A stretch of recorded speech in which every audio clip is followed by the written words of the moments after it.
we are my so excited to have the president and CEO of Accruit, Brent Abrahm, dear friend, Yes. awesome guy, Woo! decent skier. We're really thrilled that he's here and he's going to be a part of our show today. Yay! Excited to be here. Awesome. Well, we don't mince words, Brent, so we're just going to get straight into it. Tell us a little bit about Accruit. Tell us a little bit about you and how you got going with Accruit, and just give us the skinny. What's Accruit? Yeah, what is Accruit? Well, Accruit is a qualified intermediary, and what that means is we help facilitate. It's called the 1031 like-kind exchange transaction. This sounds very technical. It's part of the tax code, and so Section 1031 of the tax code. And what we help people do is if they own investment property and they're interested in selling the investment property and buying replacement investment property, the tax code allows us to defer the gain recognition, the taxes that we would have to pay if we didn't buy replacement property. So to do that, you use a company like ours to help facilitate that tax deferred transaction. Accruit's been around for, as of next month, 25 years. Wow. So we started in 2000. Yeah. We're a technology-based qualified intermediary, really the only one in the country that leverages technology to run our transactions, so our workflow. Yeah. So the benefit we derive from that is our team's able to really engage with our clients on a more personal level, and allowing the technology to do the mundane, day-to-day transactional work around an exchange. Love it. And there's a little bit more to the story here. Can you kind of talk to us about the beginnings of this fabulous organization? Well, when a husband and wife love each other, I'm sorry. Wrong organization. Not your marriage.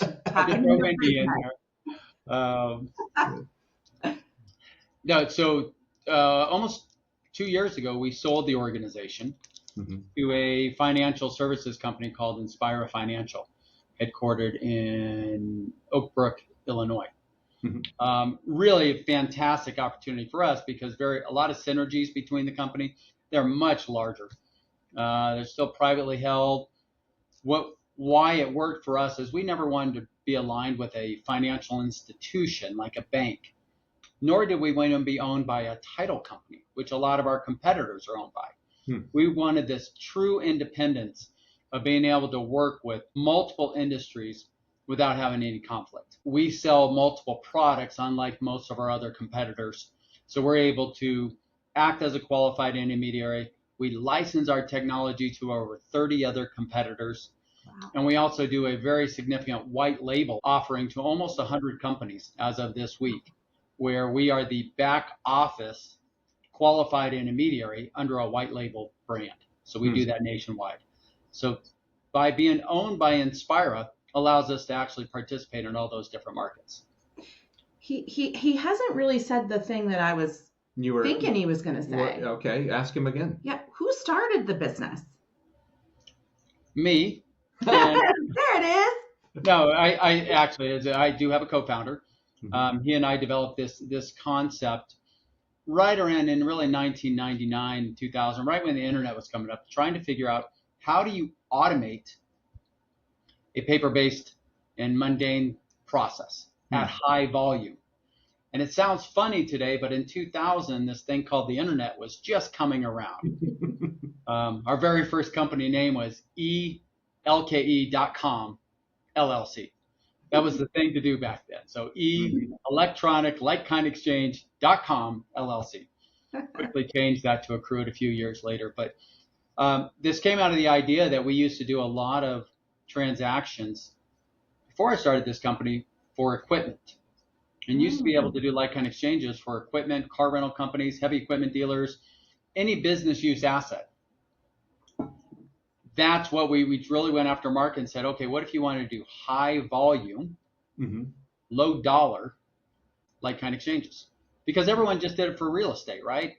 $250,000 home, $1 million home, a $15 million building, even jets and airplanes. we wanted to do, what if you had a $250 piece of equipment? Does it make sense to hire an accountant, hire a qualified intermediary, do all the paperwork for a deferral of $25, $30? No. But if you end up doing 15,000 of those a year, it adds up. So that's what we went after the market and said, let's solve that problem.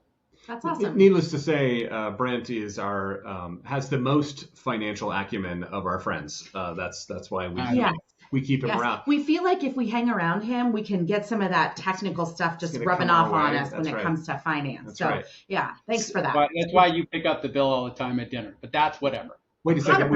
We do? Shoot. Don't tell him. I haven't said anything.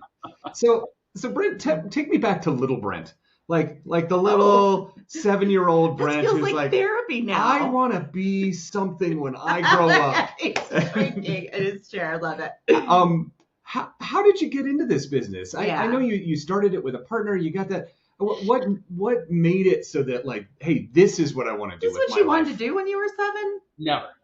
I never wanted to be do anything accounting. My degree is international business. I had an incredible fascination for international marketing and business.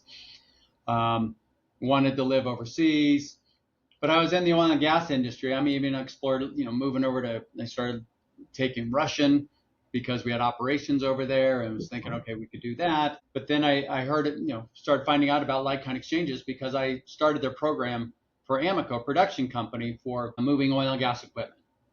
So really understood at that point, but I thought there was a business idea that could be monetized relatively quickly. So I'm very interested in growing businesses, early stage, moving them on and hopefully selling. I never would have thought it would have taken 23 years to sell the idea. So never had an intent to be a qualified intermediary for a career or run the company for so long, but it's absolutely been a ball. So love the way things shift. The organization and the investors we had, the board we had, constantly allowed me to just explore new ideas, push the boundaries. So they gave me incredible autonomy to run the company as I saw fit. So the markets we went into, we've had relationships with everyone from Deloitte, Price Waterhouse, Ritchie Brothers Auctioneers, some of the largest companies in the country, Caterpillar dealerships, John Deere dealerships, and then shifting all that we understood when the tax code changed and said you can no longer do equipment anymore. We said, all right, well, how do we quickly pivot to real estate? 75% of our revenue was whacked away when the tax code changed. That's the problem sometimes having a business that's reliant on tax code. What happens in DC truly is a pin stroke away.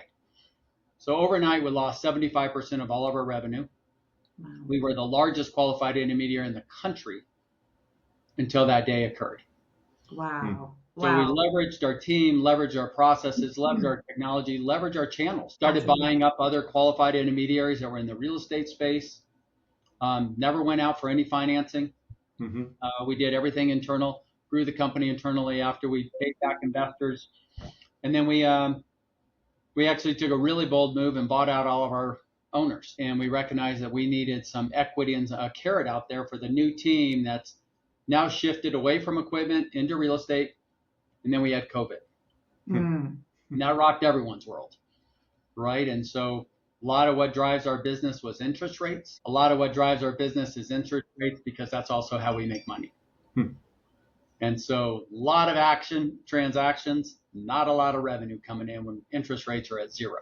That's crazy. Yep. That's crazy. So moved it that way. Speaking of uncertain times, all of that happening, that kind of technical and more process related piece, how do you manage keeping your teams motivated during uncertainty? Like what is it that you do as a leader to help keep them focused, keep them, excited, feeling valued, all of those kinds of things? What's like the top 1 or 2 things that you do as a leader to keep that team just going and embracing that ambiguity? A lot of focus on what we can control, right? So we can get very nervous and very worked up and very anxious on things we cannot control. So for our industry, we cannot control interest rates. Mm-hmm. So we don't worry about those. Right. We try to adjust and figure out how we still stay profitable. When people are the morale's down, it's usually because the volume of the work is so great, and it actually overworks people. And it's that balance of hiring more people and still paying attention to your P&L. So with the motivating with people is I recognize when there's really, really tough times going on in the sense of a lot of volume, a lot of stress. I don't try to hide that. I spend a lot of time calling our employees one-on-one, just checking in, acknowledging, thanking them, but acknowledging, ensuring that they're also taking the PTO they need to be taking out. And also recognizing with if we do need to hire, I listen to them. And I can, when they say, hey, I'm stressed, we do make adjustments in the company. So, everyone's going to have low morale. Can we go work for Brent? Yeah, I know. That is a huge gift. I have to tell you, I think that's one of the main complaints we hear a lot from many of our teams in different companies is that they go through difficult times and they might have a kind of a compression or, a RIF or a loss of people, and then they never bring those people back when the work comes back. And so there's just this pressure, and they talk to their leadership about it, and the leaders kind of are okay to run lean a lot of the times. And I love that you said that. And it makes me think about something that Bruce and I, as you know, are really concerned about, which is people skills. Mm-hmm. So when you're hiring and also when you're developing your own teams, what are the soft skills, those kind of intangibles that you think make for a great employee for you at Accruit? Well, we have some values here at Accruit that we created: creative, curious, competitive, and collaborative. Love it. And we truly, they're just not, we have them on coffee mugs and we have them on a window, and we actually embrace those. So when we're actually hiring, we think about that, and we really make sure there's good. Hiring's the hardest thing in the world. I don't think anyone gets it right. You can use outside advisors, et cetera. It's very difficult. But it is a lens that we try to use of let's see how that person would fit the 4 C's. And if they don't show that, that's okay. I also talk to employees about, it's a silly term, but a bile versus butterflies. And I want to make sure people walk in every Monday with butterflies, a little bit of excitement, like what you guys would have on a stage, versus bile when you're in the back throwing up. Mm-hmm. I don't want to go out there. I don't want people joining us on, and being here on a Monday that are about to throw up. Mm-hmm. They're just, this is not the right fit. I want them to be a little nervous, a little excited, a little bit of butterflies, and let's go out there and get the day. I talk to every employee. I'm like, if you feel like this is going to be bile, don't work here. Yeah. Yeah. And what I love too, Brent, about your approach is you're considerate in the people that you hire, right? Which everybody should be.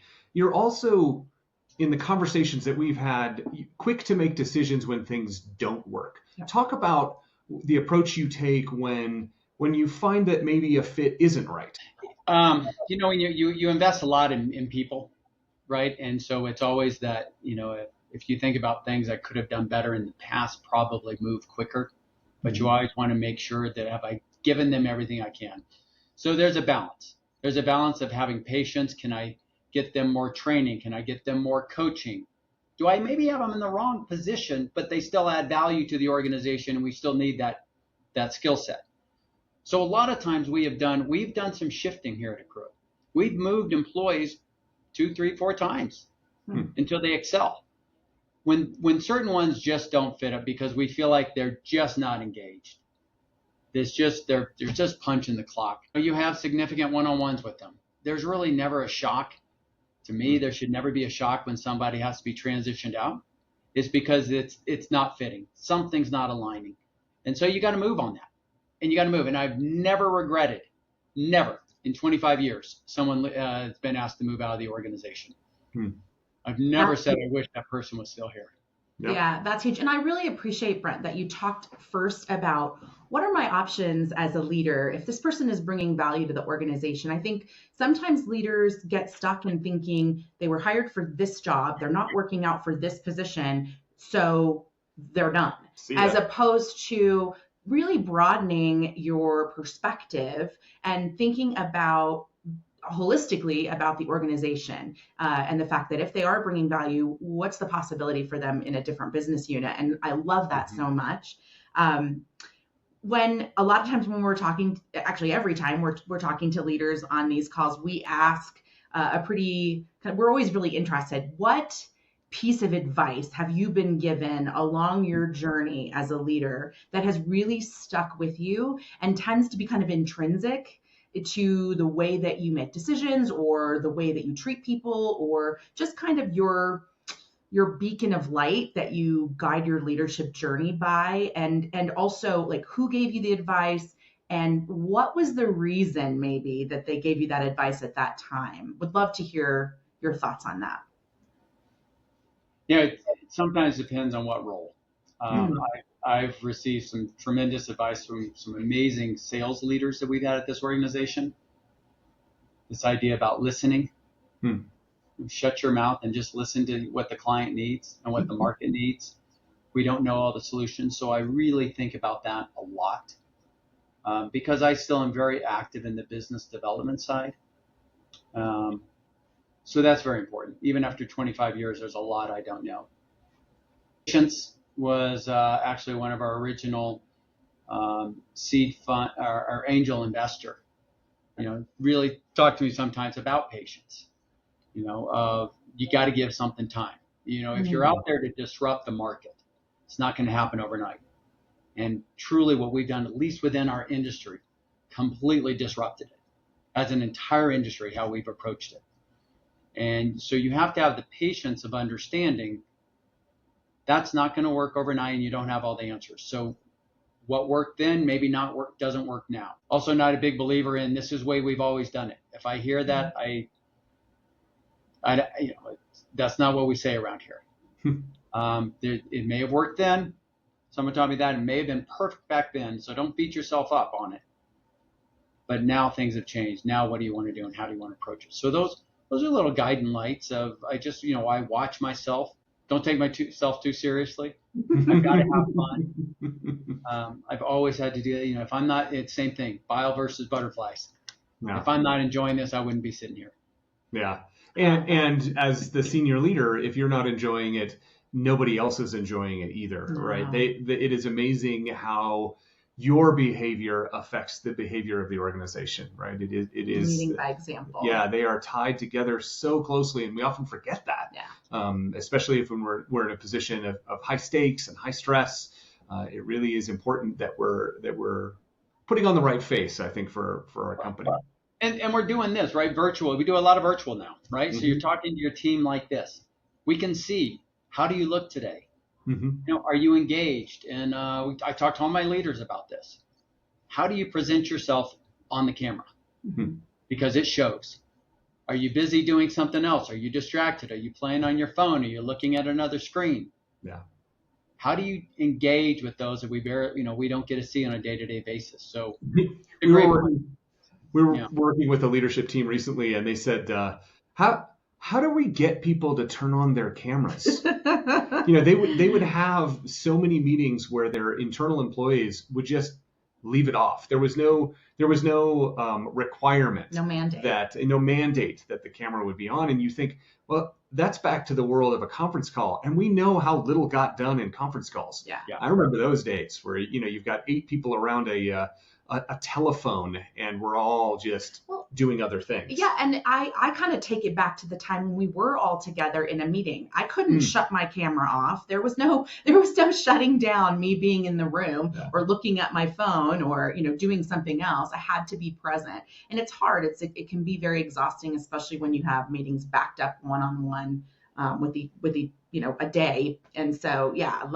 love that perspective. We don't demand it. One of the things that we talked about in the 4 C's is the collaborative side. And it's hard to be collaborative if everyone has their camera off and you're off. So people always have, I'm driving or shouldn't be driving, whatever that is. But we also have Monday morning kickoffs that we hope the whole organization every Monday morning at 9 o'clock, we all get on the cameras and we all talk about shout outs and we talk about what's going on this week and birthdays and anniversaries, and we also give away a $5 coffee card.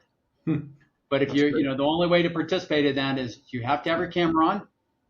You have to be supporting something of swag of Accruit, whether it's a hat, a coffee mug, shirt.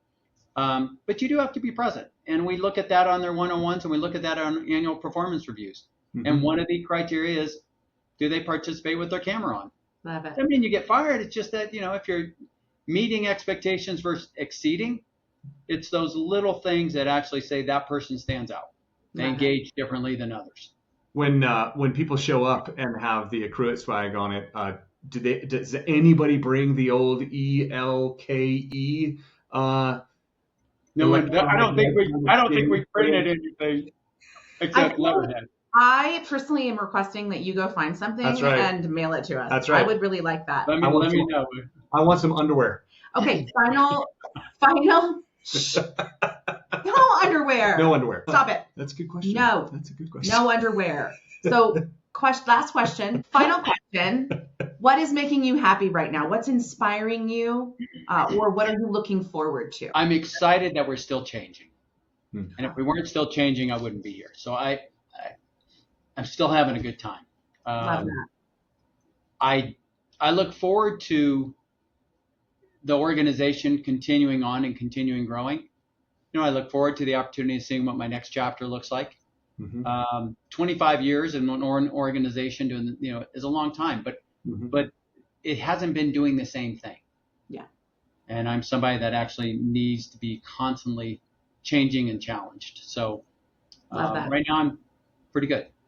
I love that. That's great. Oh. Well, Brent Abrahm, you're amazing. Thank you so much for coming and chatting with us on Trailblazers. We're thrilled that you could be a guest. I know. We're so excited to learn more about you and your business. There's things we learned today that we did not know about you, which is awesome. And you are definitely one of the leaders out there that we believe is trailblazing for success. So thank you so much for being with us. And we love what you guys are doing.